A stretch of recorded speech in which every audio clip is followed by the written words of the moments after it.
skippers ont déjà été testés le 31 octobre et donc ils sont de nouveau le 6.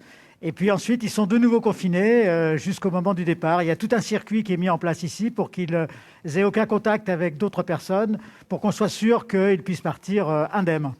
Vous suivez cette course depuis la première édition, je le disais, depuis 1989. Contrairement à ce que l'on pourrait croire, aujourd'hui, c'est plus compliqué de soigner les skippers à distance?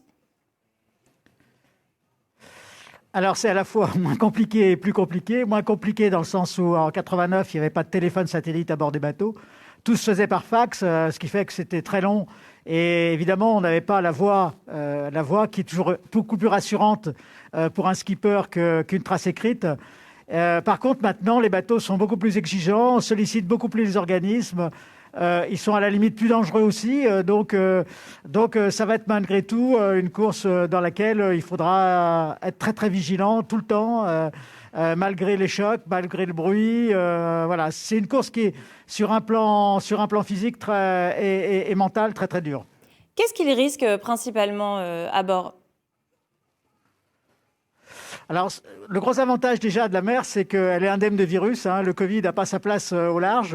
Donc, déjà, c'est leur premier avantage. S'ils partent indemnes, ils reviendront indemnes du Covid. Par contre, c'est la traumatologie, c'est-à-dire tous les accidents. Vous savez, les bateaux, quand ils avancent à 25 nœuds, ça fait près de 50 km/h et qui butent sur une vague, il y a une décélération brutale.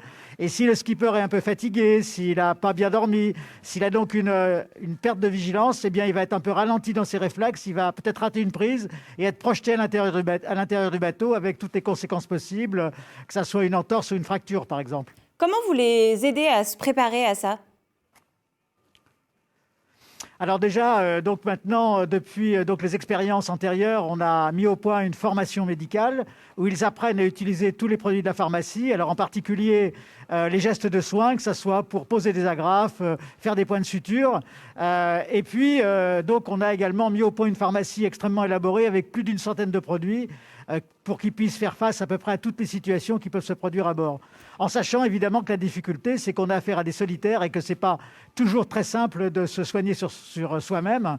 De mon côté, ce que je leur demande, c'est d'être un peu mes yeux et mes mains, mes yeux pour m'expliquer précisément ce qu'ils ressentent et mes mains pour réaliser à ma place les bons gestes.